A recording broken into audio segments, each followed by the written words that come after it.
নমস্কার বন্ধুরা, আজকে আমি আপনাদের বিয়ে বাড়ির মতন বা অনুষ্ঠান বাড়ির মতন চানা মশলা কিভাবে বাড়িতে তৈরি করতে হয় তারই সহজ রেসিপি আপনাদের সাথে শেয়ার করব। আপনারা যদি এই রেসিপিটা দেখে বাড়িতে চানা মশলা তৈরি করেন, একদম ঠিক অনুষ্ঠান বাড়ির মতন হবে। আর লুচি, রুটি, নান, পরোটা সবকিছুর সাথে খেতে কিন্তু এই চানা মশলাটি দুর্দান্ত লাগবে। তবে চলুন রেসিপিটা দেখে নিই। আমি এখানে কাবলি ছোলা নিয়ে নিয়েছি। কাবলি ছোলাটাকে আমি সারা রাত ভিজিয়ে রেখেছিলাম। আপনাদের হাতে যদি সময় কম থাকে তাহলে আপনারা 2 থেকে 4 ঘন্টা মতন ভিজিয়ে রাখবেন, তাহলেও হবে।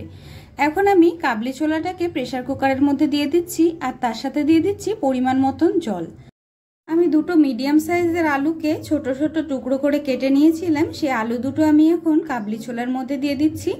আপনারা যদি আলুটা না খেতে চান, আলু আপনারা স্কিপও করতে পারেন। আলু দেওয়ার পরে এখন আমি প্রেসার কুকারটার মুখটা আটকে দেব। 2 থেকে 3 সিটি দিয়ে আমি ভালোভাবে ছোলাটাকে সেদ্ধ করে নেব। ছোলাটা যতক্ষণ সেদ্ধ হচ্ছে ততক্ষণ চলুন একটা মশলা তৈরি করে নিই। এই মশলাটা দিলে কিন্তু চানা মশলার স্বাদটা খুবই ভালো আসে। মশলা তৈরি করার জন্য আমি এখানে নিয়ে নিয়েছি শুকনো লঙ্কা, তেজপাতা, জিরে, ধনে, এলাচ, লবঙ্গ, দারচিনি আর স্টার অ্যানিস। এখন শুকনো খোলায় মশলাটাকে আমি ভালোভাবে নেড়েচেড়ে ভেজে নেব। শুকনো খোলায় মশলাটাকে ভালোভাবে ভেজে নিতে হবে আর অনবরত নাড়িয়ে নিতে হবে যাতে মশলাটা খুব বেশি পুড়ে না যায়। বন্ধুরা, আজকে যদি আপনারা আমার চ্যানেলে নতুন ভিডিও দেখতে এসে থাকেন, চ্যানেলটিকে কিন্তু অবশ্যই সাবস্ক্রাইব করে পাশে থাকা বেল আইকন দাবিয়ে রাখবেন। তাহলে যখন আমি ভিডিও ছাড়বো আপনারা নোটিফিকেশন একেবারে সাথে সাথে পেয়ে যাবেন। শুকনো খোলায় আমি মশলাটাকে ভেজে নিয়েছি। এখন ভেজে নেওয়া মশলাটাকে আমি একটা পাত্রে তুলে নিচ্ছি। মশলাটাকে আমি গুঁড়ো করে নেব।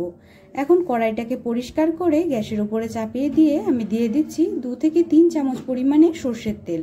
তেলটা ভালোভাবে গরম হয়ে গেলে তেলের মধ্যে আমি দিয়ে দিচ্ছি জিরে ফোড়ন। জিরেটা তেলের মধ্যে ভালোভাবে চটপট করে ফুটে উঠলে দিয়ে দিচ্ছি একটা মিডিয়াম সাইজের কুচি করে কেটে রাখা পেঁয়াজ। পেঁয়াজটাকে বেশ কিছুক্ষণ আমি নেড়ে চেড়ে সুন্দরভাবে ভেজে নেব যতক্ষণ না পেঁয়াজটা হালকা ব্রাউন হয়ে যায়। পেঁয়াজটা যতক্ষণ ভালোভাবে ভাজা হচ্ছে ততক্ষণ চলুন একটা মশলা তৈরি করে নিই। মশলা তৈরি করার জন্য আমি এখানে মিক্সার জারের মধ্যে একটা টমেটো দিয়ে দিয়েছি টুকরো করে কেটে। তার সাথে দিয়ে দিচ্ছি আদা আর রসুন, দিয়ে দিচ্ছি 1 চামচ পরিমাণে জিরে, দিয়ে দিচ্ছি 1 চামচ পরিমাণে লঙ্কার গুঁড়ো। আপনারা যতটা ঝাল খেতে পছন্দ করেন সেই বুঝে লঙ্কার গুঁড়োর পরিমাণটা একটু কম অথবা বেশি আপনারা নিজেদের অনুযায়ী দিতে পারেন। দিয়ে দিচ্ছি সামান্য পরিমাণে জল। জল দেওয়ার পরে ভালোভাবে এখন একটা স্মুথ পেস্ট আমি তৈরি করে নেব। পেঁয়াজটাও খুব সুন্দরভাবে আমি ব্রাউন করে ভেজে নিয়েছি নেড়েচেড়ে। এখন আমি দিয়ে দিচ্ছি বেটে রাখা মশলাটা। মশলাটা দিয়ে খুব সুন্দরভাবে আমাদের সময় নিয়ে কষিয়ে নিতে হবে। মশলাটা আপনারা যতটা ভালোভাবে কষিয়ে নেবেন স্বাদটা কিন্তু ততটাই ভালো আসবে। বন্ধুরা, আমার রেসিপিগুলো আপনাদের ভালো লাগলে নতুন বন্ধুদের মধ্যে শেয়ার করবেন আর নতুন বন্ধুদেরও রেসিপিগুলো দেখার সুযোগ করে দেবেন। রেসিপিটা যদি ভালো লাগে ভিডিওটাকে কিন্তু অবশ্যই একটা লাইক দিয়ে যাবেন। বেশ কিছুক্ষণ আমি মশলাটাকে কষিয়ে নিয়েছি। এখন মশলাটা আরো ভালো করে কষানোর জন্য সামান্য পরিমাণে একটুখানি জল দিয়ে দিচ্ছি। জলটা দিয়ে আবার কিছুক্ষণ আমি মশলাটাকে ভালোভাবে কষিয়ে নেব। দিয়ে দিচ্ছি এখন 1 চামচ পরিমাণে মিট মশলা। মিট মশলাটা দিলে কিন্তু স্বাদটা খুবই ভালো আসে, একদম ঠিক অনুষ্ঠান বাড়ির মতন আসে। সামান্য পরিমাণে মিট মশলা দিয়ে আবার বেশ কিছুক্ষণ আমি কষিয়ে নিচ্ছি। আর দেখুন আমি ছোলাগুলোকে ভালোভাবে সেদ্ধ করে নিয়েছি। ছোলাটা কতটা সুন্দরভাবে সেদ্ধ হয়েছে। এখন এই ছোলাটাকে আমি একটা পাত্রে নামিয়ে নেব।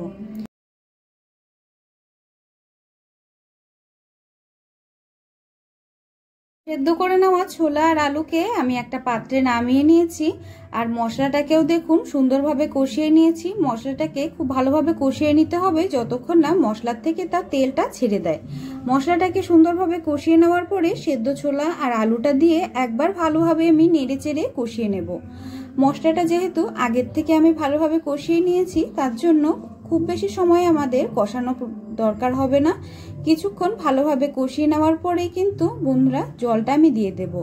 আপনারা যখন এই রকম ভাবে চানা মশলা রান্না করবেন তখন অবশ্যই গরম জল দেবেন, তাহলে কিন্তু স্বাদটা খুবই ভালো আসবে। এখন দিয়ে দিচ্ছি পরিমাণ মতন লবণ আর দিয়ে দিচ্ছি অল্প পরিমাণে হলুদ।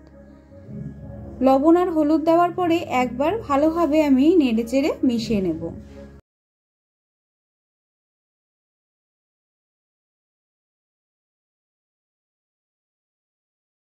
লবণ আর হলুদ দিয়ে আমি চানা মশলাটাকে বেশ কিছুক্ষণ সুন্দরভাবে কষিয়ে নিয়েছি।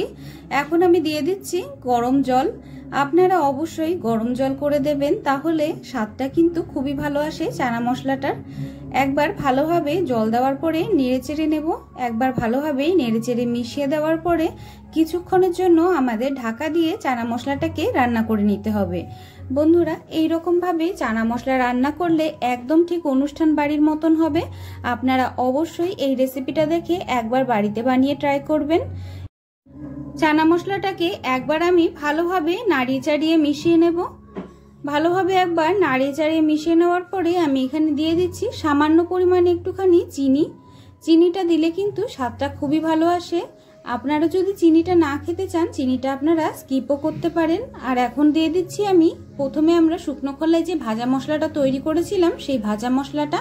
এই ভাজা মশলাটার জন্যই কিন্তু একদম ঠিক অনুষ্ঠান বাড়ির স্বাদ হবে। আর নামানোর আগে দিয়ে দিচ্ছি 1 চামচ পরিমাণে ঘি। এখন একবার ভালোভাবে নেড়েচেড়ে মিশিয়ে নেওয়ার পরে আমি একটা পাত্রে চানা মশলাটাকে নামিয়ে নেব। বন্ধুরা, তৈরি হয়ে গেছে আমার অনুষ্ঠান বাড়ির মতন চানা মশলা অথবা কাবলি ছোলা। আপনাদের এই রেসিপিটা কেমন লাগলো অবশ্যই কিন্তু আমাকে কমেন্টের মাধ্যমে জানাবেন। আর এই ভিডিওটা দেখে এই রেসিপিটা অবশ্যই এইরকম ভাবে একবার বাড়িতে বানিয়ে ট্রাই করবেন। রেসিপিটা যদি ভালো লাগে ভিডিওটাকে অবশ্যই একটা লাইক দিয়ে রাখবেন। আর চ্যানেলে যদি নতুন এসে থাকেন চ্যানেলটিকে সাবস্ক্রাইব করে পাশে থাকা বেল আইকন দাবিয়ে অল নোটিফিকেশন অন করে রাখবেন। তাহলে আমি যখনই ভিডিও ছাড়বো আপনারা তার নোটিফিকেশন একদম সাথে সাথে পেয়ে যাবেন। রেসিপিটাকে স্কিপ না করে প্রথম থেকে শেষ পর্যন্ত দেখার জন্য আপনাদের অনেক অনেক ধন্যবাদ। আপনারা সবাই খুব ভালো থাকবেন, সুস্থ থাকবেন। দেখা হবে পরবর্তী ভিডিওতে নতুন রেসিপি নিয়ে। ততক্ষণের জন্য ভালো থাকবেন, সুস্থ থাকবেন।